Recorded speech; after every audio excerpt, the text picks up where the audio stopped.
Hey YouTube friends, Itsy here. It is day 10. Ah!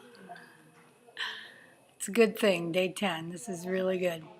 And I just want to tell you that emotionally I'm doing much better than I was yesterday. In fact, well, I was kind of blue all day yesterday, so all it is just processing emotions. It's to be expected. And it was kind of interesting because I was kind of missing snuggling, and it was funny because I was in my little cabin and I was resting and reading my Course in Miracles book, and I heard meow outside the door. And guess who it was? It was little, what's his name? Blanquito, little white cat. So Blanquito's outside of my door and he's meowing. So I open the door and he comes running in, jumps right up on the bed with me, snuggled and was my companion all night. So it was kind of cool. We're really not supposed to have cats in the rooms because there are people who could be allergic. So I felt really bad, but in this same token, I kind of needed the love. So I had little Blanquito with me all night, and it was really nice up until about, I don't know, 3:34 in the morning when he heard a mouse or something and started running all around the room and getting caught on on the mosquito net. So I had to take him and go outside. And so I took him outside, and the stars were amazing. So I went outside, and I have like a little roof over the porch, and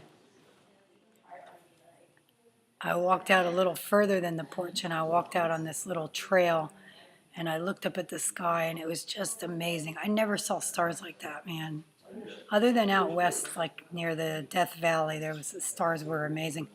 But they're really amazing here because I look up at the sky and I recognize nothing. You know, you get used to certain star patterns that you see up north where I live, but the star patterns are totally different. And I think I saw the Southern Cross. I'm not sure. It's kind of like a crooked kite shaped. It's like one and then two and then one down below. And I think that's the Southern Cross. I have seen that once before in Tobago when I was on my friend George and Joanna's boat. And it was kind of cool because it always reminds me of the song, you know, when you see the Southern Cross for the first time. So it's kind of magical. And it was just amazing that it's so black at night here. It's just so dark that the stars are pretty amazing. And I'm not sure what the moon phase is in now. For some reason, I couldn't find the moon. But I have a feeling that we're due for a full moon pretty soon. So I'm really excited to be out and see the full moon here on the top of this mountain in Guanacaste. So again, I'm doing really well today, much better. That rock in my stomach, though, is seeming to kind of annoy me a little bit because as I lay down, I work on my belly, and I'll tell you, it's just a hard mass, and it's immovable. And I know my anatomy pretty well, and I would think if it was in my intestines, it should move a little bit, even though there's something called meninges. I forget what it's called, but your intestines are kind of all glued to this one wall as they ravel back and forth. There is something that they are connected to. They're still movable, but not much. But I think the uterus is even behind all that. So what's going on should be most likely intestinal. But we'll soon find out. I'm moving it around and I'm working on it little by little and trying to soften it up. But I'll tell you, man, it's like solid. So it's interesting. I might get online and check out my anatomy again because it's been quite some time since I studied anatomy. And it's really one of my favorite subjects. I really love the human body and how it functions and all that stuff.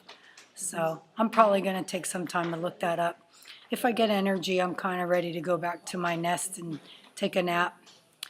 And I thank you for all your support, for everybody who's watching, and all your comments and all your likes. And I got a bunch of new subscribers in the last week and a half, which is really nice. So I'm just grateful that everybody is watching and learning. And if you ever want to do a fast like this, when I'm done and I'm at home, you can certainly look me up, and I'll tell you about how everything went. But so far, I'll tell you, it's amazing. And today in group, after we had all our vitals taken, we talked about emotional poise and the ability to stand on your 2 feet no matter what's thrown your way. And it was interesting because Lauren kind of compared it with a karate stance, where you find a stance that's very solid and grounding, where if someone pushed you from any side, you could still stand and balance yourself. So it's all about balance. So it was interesting, a very interesting talk. And I'm going to let you go. I'm not going to hold on to you too much longer here. I love you. Thanks again for all your support. It means the world to me. And if you haven't subscribed and want to subscribe and get more updates, surely push the button down below and subscribe. And then there's the little gear wheel, like I said. Click on that and click on the email me with each new upload. And give me a like if you like this. I like likes. All right. Thank you so much, everybody. Much love to you. Peace.